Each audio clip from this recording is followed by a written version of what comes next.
जी आज मैं आपके लिए कीमे करेले की बहुत ही मज़ेदार और ख़ास रेसिपी लेके आया हूँ। एक मरतबा आप ये ज़रूर कीमा और करेले की रेसिपी अपने घर में बनानी है। इससे बच्चे बड़े बल्कि बच्चे भी बड़े शौक से खाएंगे। बहुत ही मज़ेदार और आसान रेसिपी मैं आज आपको दूंगा। आइए अपनी रेसिपी की तरफ चलते हैं। बिस्मिल्लाहिर्रहमानिर्रहीम। लाखों करोड़ों अरबों दुरूदो सलाम आप सल्लल्लाहु अलैहि वसल्लम पर और आपकी आल पर। अल्लाह ताला आपको खुश रखे। मैं हूँ तारिक जावेद, आप देख रहे हैं दादा तारिक रेसिपी। आज की बहुत ही मज़ेदार कीमा और करेले की रेसिपी के लिए मैंने 500 ग्राम आधा किलो करेले लिए हैं और इसे मैंने 1 से 2 पानी अच्छे तरीके से धो लिया है।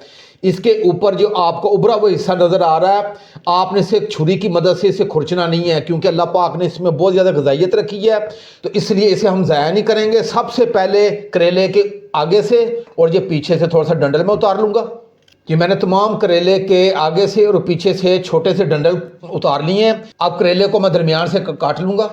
इस तरह मैं करेले को दरमियान से काट के इसके अंदर जो बीज हैं ये आप छुरी की मदद से या हाथ की मदद से आपने निकाल देने हैं। मैं हाथ की मदद से ज़रा निकालूंगा क्योंकि ज़रा आसानी के साथ ये काम हो जाएगा। मैंने करेले के अंदर से जो इसके बीज थे वो मैंने निकाल दिए हैं और इसी तरह मैं इसके दरमियान से कटिंग करके इसके अंदर जो बीज हैं वो अलग करके आपकी खिदमत में मैं हाजिर हूँ। तमाम करेलों की दरमियान से कटिंग करके इसके अंदर जो बीज थे वो मैंने अलग कर दिए हैं। अब इसकी मैंने कटिंग करनी है। आप इसे गोल कटिंग भी कर सकते हैं, लेकिन मैं इसे थोड़ी सी लंबाई के रुख कटिंग करूंगा। लंबाई के रुख इसकी कटिंग का सबसे आसान तरीका है कि आपने करेलों को यह इकट्ठा कर लेना है और इसे आपने थोड़ा सा तिरछा रख के इसकी आपने लंबाई के रुख कटिंग कर लेना है। एक करेले की कटिंग कर ली है और इस तरह की कटिंग मैं आज की रेसिपी में दूंगा।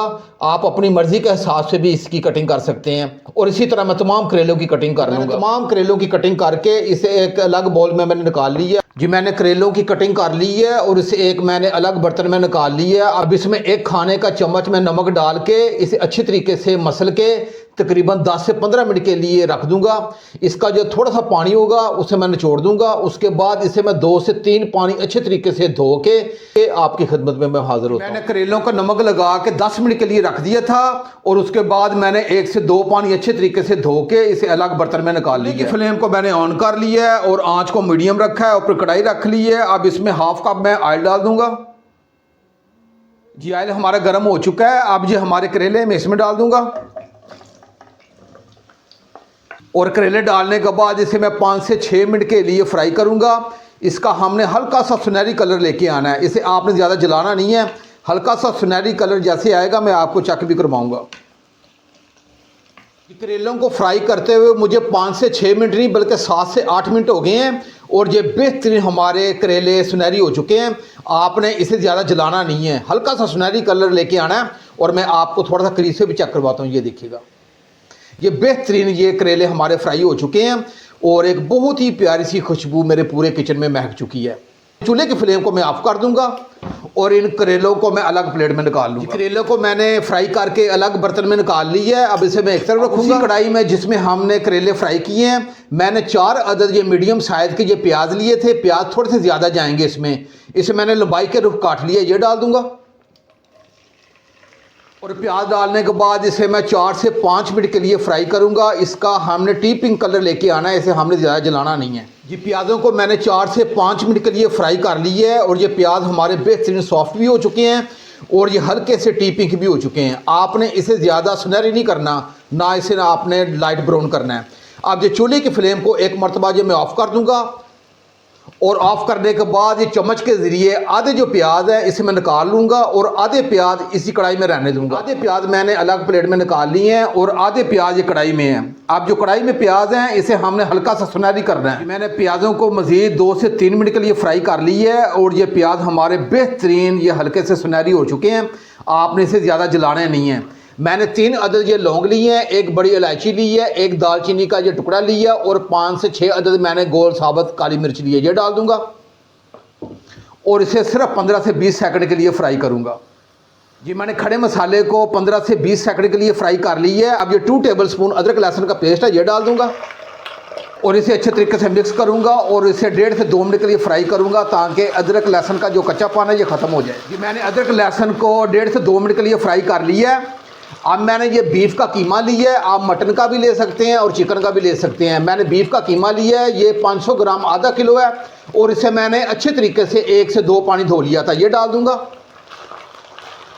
और डालने के बाद इसे अच्छे तरीके से मिक्स करूँगा और इसकी मैं 5 से 6 मिनट के लिए भुनाई कर दूँगा। आज आपने मेरे तरीके से ये कीमा और करेले की रेसिपी बनानी है और मुझे यकीन है कि आज से पहले आपने इस तरीके से कभी भी कीमा करेला अपने घर में नहीं बनाया होगा। बनाइएगा, बहुत ही मज़ेदार ये आज की रेसिपी है। मैंने कीमे की 4 से 5 मिनट अच्छे तरीके से इसकी भुनाई कर ली है और इसकी बहुत ही अच्छी सी खुशबू आनी शुरू हो गई है। आपने कीमे की अच्छे तरीके से भुनाई कर लेनी है। अब मैंने 2 अदद ये बड़े साइज़ के जो टमाटर लिए थे, इन्हें मैंने रफली काट के ये डाल दूँगा और साथ मैंने 3 अदद ये हरी मिर्चें ली हैं, ये भी डाल दूँगा और ये अच्छी तरीके से मिक्स करूँगा। और मिक्स करने के बाद मैं तकरीबन 1 मिनट के लिए मज़ीद भुनाई कर दूँगा ताकि जो टमाटरों का जो कच्चापन है ये ख़त्म हो जाए। टमाटर डाल के मज़ीद 1 मिनट के लिए भुनाई कर ली है। अब ये चूल्हे की फ्लेम को मैं हल्का कर दूँगा और हल्का करने के बाद मैं इसमें 1 गिलास पानी डाल दूँगा। बिस्मिल्लाह रहमान रहीम। क्योंकि बीफ का कीमा है, ये तकरीबन मुझे 15 मिनट लगेंगे और ये 15 मिनट में ये बेहतरीन ये हमारा बीफ का कीमा ये कुक हो जाएगा। अब इसे ढाँप के रखता हूँ, तकरीबन 15 मिनट के बाद इंशाल्लाह मिलते हैं। कीमे को ढाँप के रखे हुए मुझे तकरीबन 15 मिनट हो गए हैं। अब इसका ढक्कन उठा के चेक कर लेते हैं। ये नहीं, हमारा बेहतरीन ये कीमा ये कुक हो चुका है और इस वक्त बहुत ही प्यारी सी खुशबू मेरे पूरे किचन में महक चुकी है। ये चूल्हे की फ्लेम को थोड़ा सा मैं हाई करूँगा और हाई करने के बाद इसे मैं 1 से 2 मिनट अच्छे तरीके से इसकी भुनाई कर दूँगा। आपने एक बात को नोट किया होगा कि अभी तक मैंने इसमें मसाले नहीं डाले, इसमें सिर्फ खड़े मसाले अभी तक मैंने डाले हैं। अब इसमें जो मसाले जाएंगे वो आपने नोट कर लेने हैं। मैंने 1 टीस्पून ये खुशक धनिया लिया और ½ टीस्पून मैंने नमक लिया है। नमक आप अपने जायके के हिसाब से देख के लीजिएगा, क्योंकि जब हमने करेलों को धोया है तो उस वक्त भी हमने नमक का इस्तेमाल किया है। और ½ टीस्पून मैंने ये लाल मिर्च ली है और ½ टीस्पून से थोड़ा सा कम मैंने हल्दी ली है।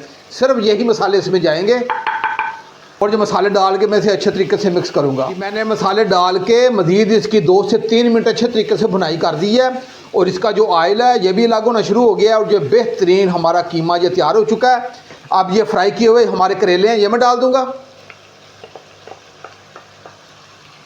और करेले डालने के बाद इसे अच्छे तरीके से मैं मिक्स कर दूंगा। जी मैंने करेलों को अच्छे तरीके से मिक्स कर दिया है। एक बाउल में ये दही लिया है, ये तकरीबन 100 ग्राम दही है। इसे अच्छे तरीके से मैंने फेंट लिया है। सबसे पहले चूल्हे की फ्लेम को मैं हल्का कर दूंगा और हल्का करने के बाद ये दही है ये डाल दूंगा।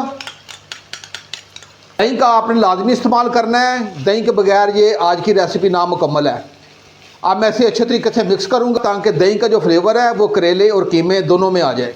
मैंने चूल्हे की फ्लेम को हाई किया हुआ है और मैं इसकी 1 से 2 मिनट के लिए इसे कुक करूंगा ताकि दही का जो कच्चापन है वो ख़त्म हो जाए और इसका बेहतरीन फ्लेवर इस कढ़ाई में उतर आए। डालने के बाद मैंने इसे मज़ीद 2 से 3 मिनट के लिए कुक कर लिया है और जो दही का कच्चापन था वो भी ख़त्म हो चुका है और ये हमारी कीमा और करेले की रेसिपी तैयारी के मराहल में आ चुकी है। अब ये आखिर में ये हमारे प्याज है जिसे हमने टीपिंग किया था, ये भी डाल दूंगा और इन प्याज़ों को अच्छे तरीके से मिक्स करूंगा। प्याज़ों को अच्छे तरीके से मिक्स कर लिया है। सबसे आखिर में ये ½ टीस्पून ये गरम मसाला ये डाल दूंगा और ये धनिया है ये डाल। डालने के बाद मैं आज की ताकतवर और जानदार अपने सालन को अच्छे तरीके से मिक्स करूंगा।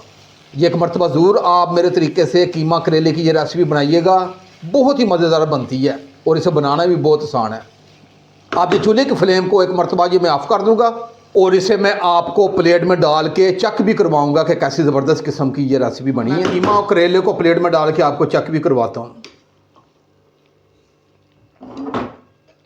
आप यकीन कीजिएगा इस वक्त बहुत ही प्यारी सी खुशबू मेरे पूरे किचन में महक चुकी है।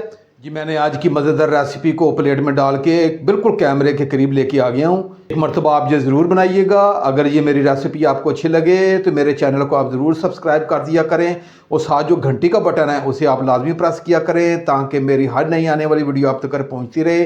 अब अपने भाई तारिक को इजाज़त दें। इंशाल्लाह मैं एक नई रेसिपी के साथ हाज़िर हूँगा। अपना बहुत ख्याल रखिएगा। अल्लाह हाफिज़।